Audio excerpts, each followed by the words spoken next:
सुरेश्वरं निरीश्वरं गिरीश्वरं नटेश्वरं महेश्वरं मयस्करं शिवं भजेय शङ्करं भुजङ्गराजहारकं सुमारमारहारकं महाविषाग्निधारकं भजे विमुक्तिदायकं सुरारिवृन्ददुःखदं शुभाङ्गदं शुभास्पदं सुबद्धकर्ममोक्षदं भजे शिवं विमुक्तिदं विधीन्द्रविष्णुसन्मुखं महागिरीन्द्रजासखं धनेशमुख्यसत्सखं भजे शिवं मदुनमुखम् उमापतिं सभापतिं दिशां पतिं पशोर्पतिं गिरां पतिं पतेर्पतिं भजे शिवं दिवस्पतिं धन्वित्वक्परिधानशङ्कर महादेव मामाजहि विभ्रनमेरुशरासनं हरिशरो हस्तेन जिघ्रन् शिरः पूर्णं तर्णकमेत्यप्रम्नुतपयः पूरा यथा गौर्भवेत् तदवत्तं गिरिजामनोहर विभो हृतपद्मसंस्थो मम त्वत्पादभ्रमरस्य भक्तिसुरसा मोदाप्तये केवलं विष्णुवेदे च गीतस्त्वमसि भगवन् शङ्कर विभो सुधन्वा चापि त्वं त्वमसि भव विश्वाधिकविश तमीशानं यक्षे निखिलसुमनस्त्वाय च हरं नमामि त्वत्पादं शरणद शिवं स्तौमि वचसा उन्मत्तकुम्भिकरसन्निभकण्ठसंस्था कुम्भीनसोल्लसविलोलसुभूरिहारं कुम्भीन्द्रवक्त्रोज्ज्वलपुत्रवर्यं भजामि कुम्भोद्भवपूजिताङ्घ्रिं विद्रुमाधरनिराकृतबिम्बां वक्त्रनिरजितसुधाकरबिम्बां ईश्वरी मनिषमात्तकदम्बां मनमनः स्पृशतु तां जगदम्बां पादयोरवनतामरदारान् भक्तलोककलुषाद्विदारान् भावुकस्य हृदयाधिविहारान् मनमनो भज जगत्पतिदारान् पापराशिषु शिखां वृषमोर्वीं बिभ्रतीमधिकचं स्मरमोर्वीं नेत्रपद्मजधनेषु सुगुरवीं मनमनः स्पृशतु तां हृदि गुरवीं सुरेश्वरं निरीश्वरं गिरीश्वरं नटेश्वरं महेश्वरं मयस्करं शिवं भजेय शङ्करं भुजङ्गराजहारकं सुमारमारहारकं महाविषाग्निधारकं भजे विमुक्तिदायकं सुरारिवृन्ददुःखदं शुभाङ्गदं शुभास्पदं सुबद्धकर्ममोक्षदं भजे शिवं विमुक्तिदं विधीन्द्रविष्णुसन्मुखं महागिरीन्द्रजासखं धनेशमुख्यसत्सखं भजे शिवं मदुनमुखम् उमापतिं सभापतिं दिशां पतिं पशोर्पतिं गिरां पतिं पतेर्पतिं भजे शिवं दिवस्पतिं धन्वित्वक्परिधानशङ्कर महादेव मामाजहि विभ्रनमेरुशरासनं हरिशरो हस्तेन जिघ्रन् शिरः पूर्णं तर्णकमेत्यप्रम्नुतपयः पूरा यथा गौर्भवेत् तदवत्तं गिरिजामनोहर विभो हृतपद्मसंस्थो मम त्वत्पादभ्रमरस्य भक्तिसुरसा मोदाप्तये केवलं विष्णुवेदे च गीतस्त्वमसि भगवन् शङ्कर विभो सुधन्वा चापि त्वं त्वमसि भव विश्वाधिकविश तमीशानं यक्षे निखिलसुमनस्त्वाय च हरं नमामि त्वत्पादं शरणद शिवं स्तौमि वचसा उन्मत्तकुम्भिकरसन्निभकण्ठसंस्था कुम्भीनसोल्लसविलोलसुभूरिहारं कुम्भीन्द्रवक्त्रोज्ज्वलपुत्रवर्यं भजामि कुम्भोद्भवपूजिताङ्घ्रिं विद्रुमाधरनिराकृतबिम्बां वक्त्रनिरजितसुधाकरबिम्बाम् ईश्वरी मनिषमात्तकदम्बाम् मनमनः स्पृशतु तां जगदम्बाम् पादयोरवनतामरदारान् भक्तलोककलुषाद्विदारान् भावुकस्य हृदयाधिविहारान् मनमनो भज जगत्पतिदारान् पापराशिषु शिखां वृषमोर्वीं बिभ्रतीमधिकचं स्मरमोर्वीं नेत्रपद्मजधनेषु सुगुरवीं मनमनः स्पृशतु तां हृदि गुरवीं सुरेश्वरं निरेश्वरं गिरीश्वरं नटेश्वरं महेश्वरं मयस्करं शिवं भजेय शङ्करं भुजङ्गराजहारकं सुमारमारहारकं महाविषाग्निधारकं भजे विमुक्तिदायकं सुरारिवृन्ददुःखदं शुभाङ्गदं शुभास्पदं सुबद्धकर्ममोक्षदं भजे शिवं विमुक्तिदं विधीन्द्रविष्णुसन्मुखं महागिरीन्द्रजासखं धनेशमुख्यसत्सखं भजे शिवं मदुनमुखम् उमापतिं सभापतिं दिशां पतिं पशोर्पतिं गिरां पतिं पतेर्पतिं भजे शिवं दिवस्पतिं धन्वित्वक्परिधान शङ्कर महादेव मामाजहि विभ्रनमेरुशरासनं हरिशरो हस्तेन जिघ्रन् शिरः पूर्णं तर्णकमेत्यप्रम्नुतपयः पूरा यथा गौर्भवेत् तदवत्तं गिरिजामनोहर विभो हृतपद्मसंस्थो मम त्वत्पादभ्रमरस्य भक्तिसुरसा मोदाप्तये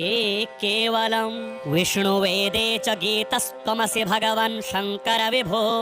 सुधन्वा चापि त्वं त्वमसि भव विश्वाधिकविश तमीशानं यक्षे निखिलसुमनस्त्वाय च हरं नमामि त्वत्पादं शरणद शिवं स्तौमि वचसा उन्मत्तकुम्भिकरसन्निभकण्ठसंस्था कुम्भीनसोल्लसविलोलसुभूरिहारं कुम्भीन्द्रवक्त्रोज्ज्वलपुत्रवर्यं भजामि कुम्भोद्भवपूजिताङ्घ्रिं विद्रुमाधरनिराकृतबिम्बां वक्त्रनिरजितसुधाकरबिम्बाम् ईश्वरी मनिषमात्तकदम्बां मनमनः स्पृशतु तां जगदम्बां पादयोरवनतामरदारान् भक्तलोककलुषाद्विदारान् भावुकस्य हृदयाधिविहारान् मनमनो भज जगत्पतिदारान् पापराशिषु शिखां वृषमोर्वीं बिभ्रतीमधिकचं स्मरमोर्वीं नेत्रपद्मजधनेषु सुगुरवीं मनमनः स्पृशतु तां हृदि गुरवीं सुरेश्वरं निरेश्वरं गिरीश्वरं नटेश्वरं महेश्वरं मयस्करं शिवं भजेय शङ्करं भुजङ्गराजहारकं सुमारमारहारकं महाविषाग्निधारकं भजे विमुक्तिदायकं सुरारिवृन्ददुःखदं शुभाङ्गदं शुभास्पदं सुबद्धकर्ममोक्षदं भजे शिवं विमुक्तिदं विधीन्द्रविष्णुसन्मुखं महागिरीन्द्रजासखं धनेशमुख्यसत्सखं भजे शिवं मदुनमुखम् उमापतिं सभापतिं दिशां पतिं पशोर्पतिं गिरां पतिं पतेर्पतिं भजे शिवं दिवस्पतिं धन्वित्वक्परिधान शङ्कर महादेव मामाजहि विभ्रनमेरुशरासनं हरिशरो हस्तेन जिघ्रन् शिरः पूर्णं तर्णकमेत्यप्रम्नुतपयः पूरा यथा गौर्भवेत् तदवत्तं गिरिजामनोहर विभो हृतपद्मसंस्थो मम त्वत्पादभ्रमरस्य भक्तिसुरसा मोदाप्तये केवलं विष्णुवेदे च गीतस्त्वमसि भगवन् शङ्कर विभो सुधन्वा चापि त्वं त्वमसि भव विश्वाधिकविश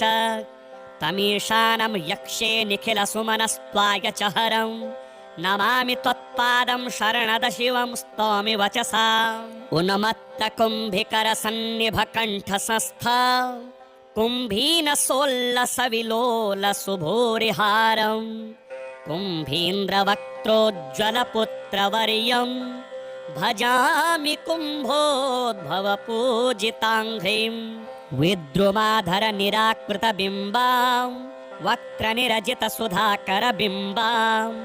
ईश्वरी मनिषमात्तकदम्बां मनमनः स्पृशतु तां जगदम्बां पादयोरवनतामरदारान् भक्तलोककलुषाद्विदारान् भावुकस्य हृदयाधिविहारान् मनमनो भज जगत्पतिदारान् पापराशिसुशिखां वृषमोर्वीं बिभ्रतीमधिकचं स्मरमोर्वीं नेत्रपद्म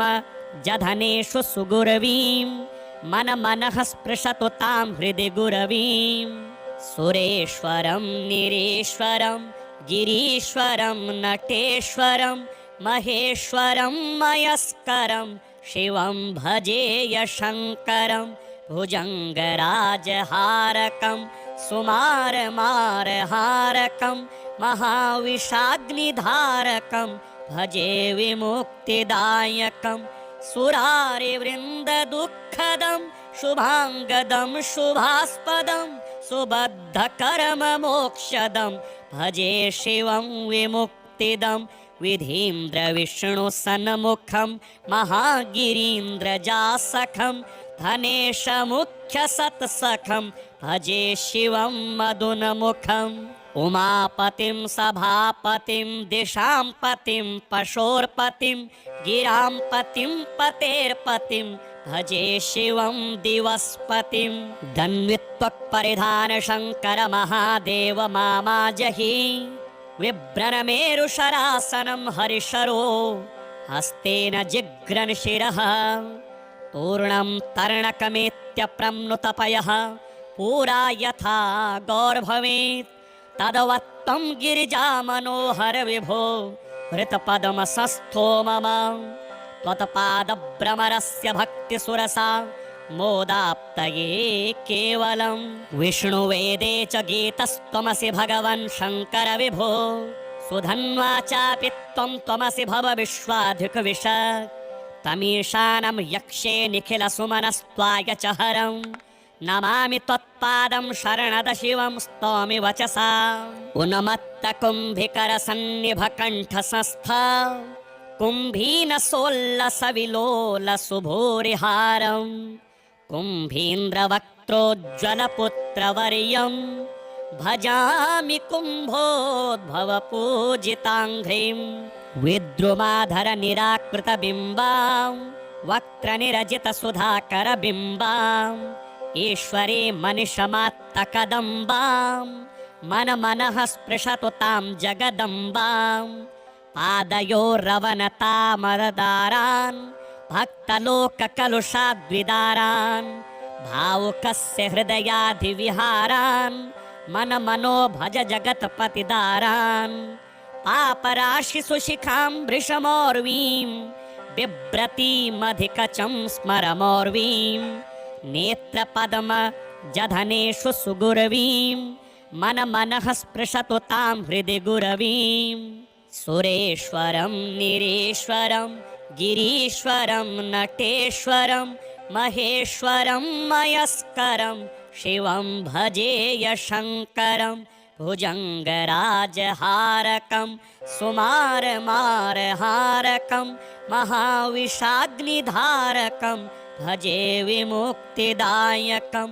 सुरारिवृन्ददुःखदं शुभाङ्गदं शुभास्पदं सुबद्धकर्ममोक्षदं भजे शिवं विमुक्तिदं विधीन्द्रविष्णुसन्मुखं महागिरीन्द्रजासखं धनेशमुख्यसत्सखं भजे शिवं मदुनमुखम् उमापतिं सभापतिं दिशां पतिं पशोर्पतिं गिरां पतिं पतेर्पतिं भजे शिवं दिवस्पतिं। धन्वित्वक्परिधान शङ्कर महादेव मामाजहि विभ्रनमेरुशरासनं हरिशरो हस्तेन जिघ्रन् शिरः।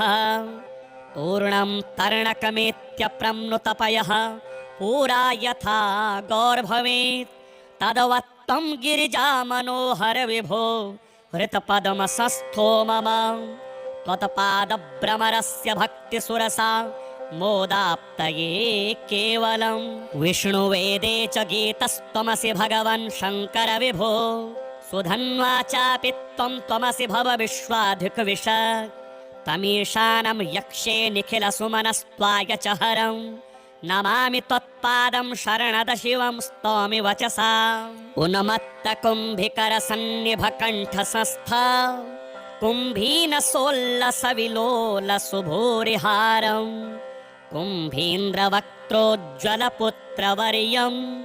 भजामि कुम्भोद्भवपूजिताङ्घ्रिं। विद्रुमाधरनिराकृतबिम्बां वक्त्रनिरजितसुधाकरबिम्बां ईश्वरी मनिषमात्तकदम्बां मनमनः स्पृशतु तां जगदम्बां। पादयोरवनतामरदारान् भक्तलोककलुषाद्विदारान् भावुकस्य हृदयाधिविहारान् मनमनो भज जगत्पतिदारान्। पापराशिसुशिखां वृषमोर्वीं बिभ्रतीमधिकचं स्मरमोर्वीं नेत्रपद्म जधनेषु सुगुरवीं मनमनः स्पृशतु तां हृदि गुरवीं। सुरेश्वरं निरेश्वरं गिरीश्वरं नटेश्वरं महेश्वरं मयस्करं शिवं भजेय शङ्करं। भुजङ्गराजहारकं सुमारमारहारकं महाविषाग्निधारकं भजे विमुक्तिदायकं। सुरारिवृन्ददुःखदं शुभाङ्गदं शुभास्पदं सुबद्धकर्ममोक्षदं भजे शिवं विमुक्तिदं। विधीन्द्रविष्णुसन्मुखं महागिरीन्द्रजासखं धनेशमुख्यसत्सखं भजे शिवं मदुन्मुखम्। उमापतिं सभापतिं दिशां पतिं पशोर्पतिं गिरां पतिं पतेर्पतिं भजे शिवं दिवस्पतिं। धन्वित्वक्परिधान शङ्कर महादेव मामाजहि विभ्रनमेरुशरासनं हरिशरो हस्तेन जिघ्रन् शिरः। पूर्णं तर्णकमेत्यप्रम्नुतपयः पुरा यथा गौर्भवेत् तदवत्तं गिरिजामनोहर विभो हृतपद्मसंस्थो मम। त्वत्पादभ्रमरस्य भक्तिसुरसा मोदाप्तये केवलं। विष्णुवेदे च गीतस्त्वमसि भगवन् शङ्कर विभो सुधन्वा चापि त्वं त्वमसि भव विश्वाधिकविश। तमीशानं यक्षे निखिलसुमनस्त्वाय च हरं नमामि त्वत्पादं शरणद शिवं स्तौमि वचसा। उन्मत्तकुम्भिकरसन्निभकण्ठसंस्था कुम्भीनसोल्लसविलोलसुभूरिहारं कुम्भीन्द्रवक्त्रोज्ज्वलपुत्रवर्यं भजामि कुम्भोद्भवपूजिताङ्घ्रिं।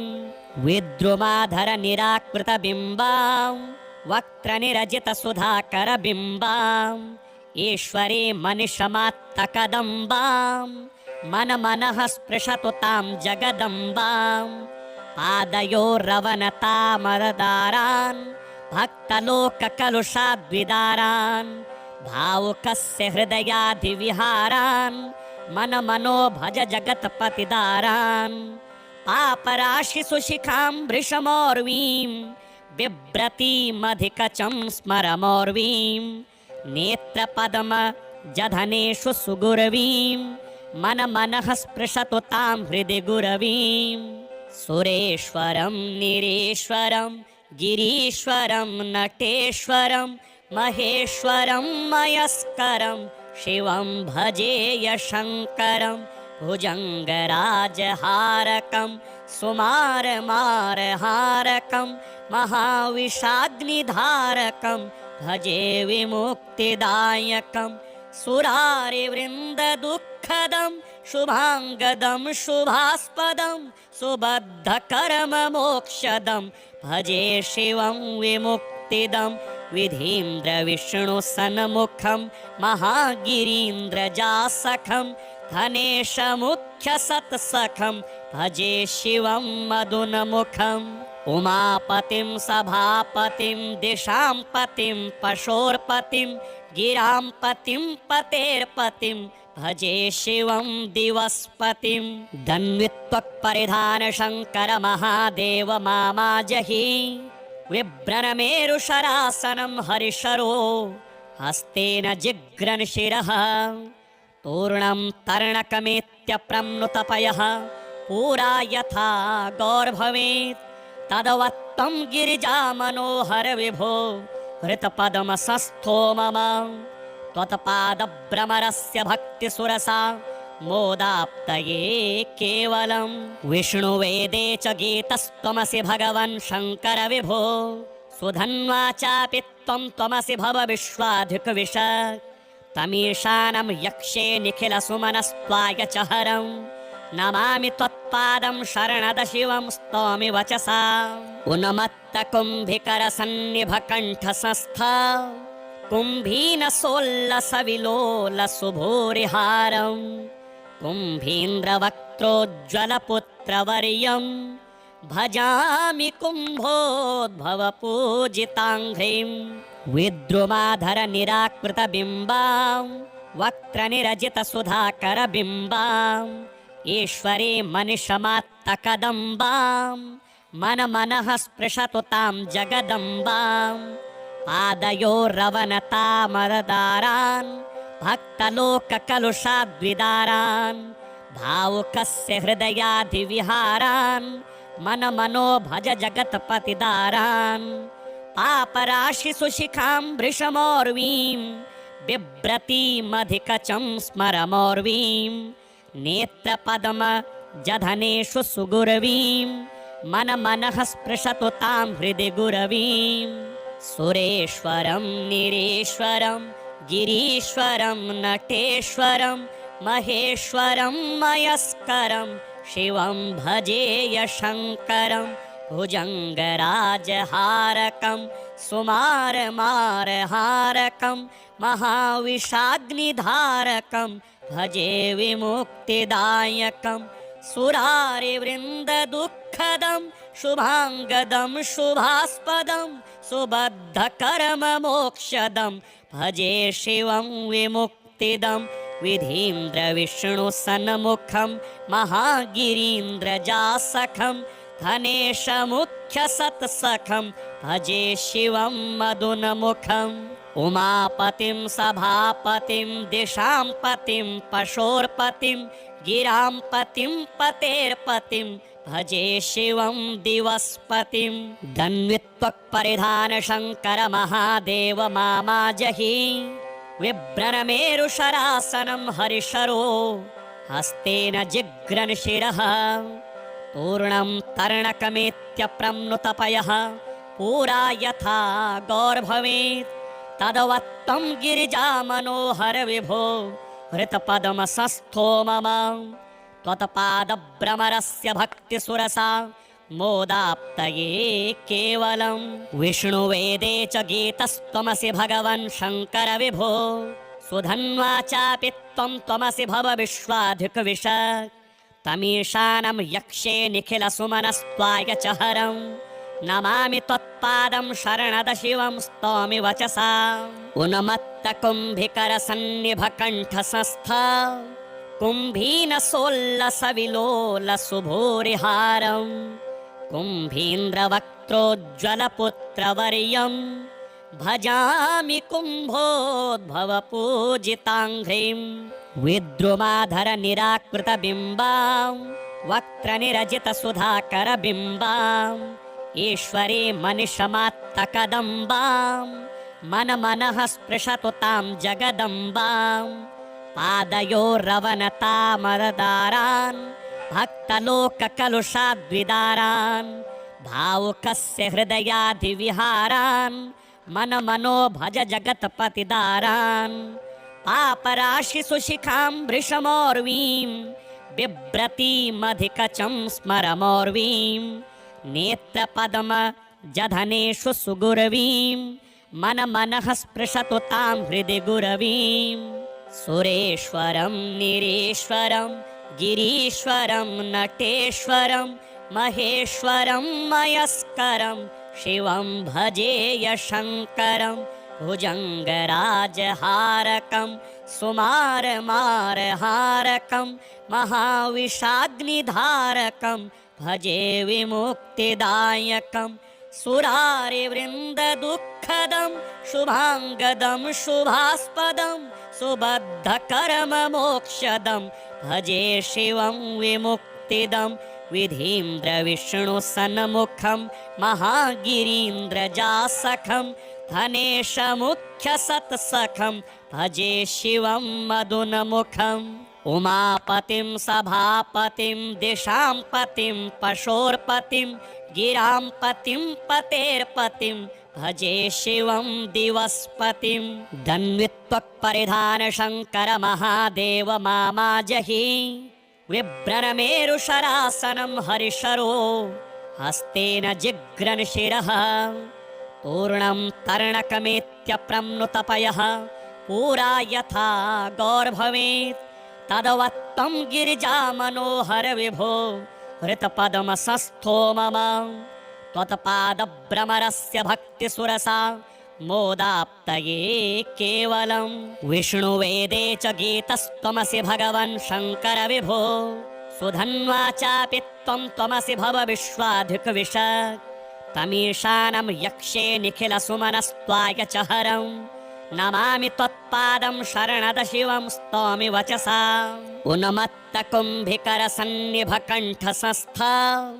कुम्भीनसोल्लसविलोलसुभूरिहारं कुम्भीन्द्रवक्त्रोज्ज्वलपुत्रवर्यं भजामि कुम्भोद्भवपूजिताङ्घ्रिं विद्रुमाधरनिराकृतबिम्बां वक्त्रनिरजितसुधाकरबिम्बाम् ईश्वरी मनिषमात्तकदम्बां मन मनः स्पृशतु तां जगदम्बां पादयोरवनतामरदारान् भक्तलोककलुषाद्विदारान् भावुकस्य हृदयाधिविहारान् मन मनो भज जगत्पतिदारान् पापराशिसुशिखां वृषमोर्वीं बिभ्रतीमधिकचं स्मरमोर्वीं नेत्रपद्म जधनेषु सुगुरवीं मन मनः स्पृशतु तां हृदि गुरवीं सुरेश्वरं निरीश्वरं गिरीश्वरं नटेश्वरं महेश्वरं मयस्करं शिवं भजेय शङ्करं भुजङ्गराजहारकं सुमारमारहारकं महाविषाग्निधारकं भजे विमुक्तिदायकं सुरारिवृन्ददुःखदं शुभाङ्गदं शुभास्पदं सुबद्धकर्ममोक्षदं भजे शिवं विमुक्तिदं विधीन्द्रविष्णुसन्मुखं महागिरीन्द्रजासखं धनेशमुख्यसत्सखं भजे शिवं मदुनमुखम् उमापतिं सभापतिं दिशां पतिं पशोर्पतिं गिरां पतिं पतेर्पतिं भजे शिवं दिवस्पतिं धन्वित्वक्परिधान शङ्कर महादेव मामाजहि विभ्रनमेरुशरासनं हरिशरो हस्तेन जिघ्रन् शिरः पूर्णं तर्णकमेत्यप्रम्नुतपयः पूरा यथा गौर्भवेत् तदवत्तं गिरिजामनोहर विभो हृतपद्मसंस्थो मम त्वत्पादभ्रमरस्य भक्तिसुरसा मोदाप्तये केवलं विष्णुवेदे च गीतस्त्वमसि भगवन् शङ्कर विभो सुधन्वा चापि त्वं त्वमसि भव विश्वाधिकविश तमीशानं यक्षे निखिलसुमनस्त्वाय च हरं नमामि त्वत्पादं शरणद शिवं स्तौमि वचसा उन्मत्तकुम्भिकरसन्निभकण्ठसंस्थ कुम्भीनसोल्लसविलोलसुभूरिहारं कुम्भीन्द्रवक्त्रोज्ज्वलपुत्रवर्यं भजामि कुम्भोद्भवपूजिताङ्घ्रिं विद्रुमाधरनिराकृतबिम्बां वक्त्रनिरजितसुधाकरबिम्बाम् ईश्वरी मनिषमात्तकदम्बां मनमनः स्पृशतु तां जगदम्बां पादयोरवनतामरदारान् भक्तलोककलुषाद्विदारान् भावुकस्य हृदयाधिविहारान् मनमनो भज जगत्पतिदारान् पापराशिसुशिखां वृषमोर्वीं बिभ्रतीमधिकचं स्मरमोर्वीं नेत्रपद्म जधनेषु सुगुरवीं मनमनः स्पृशतु तां हृदि गुरवीम्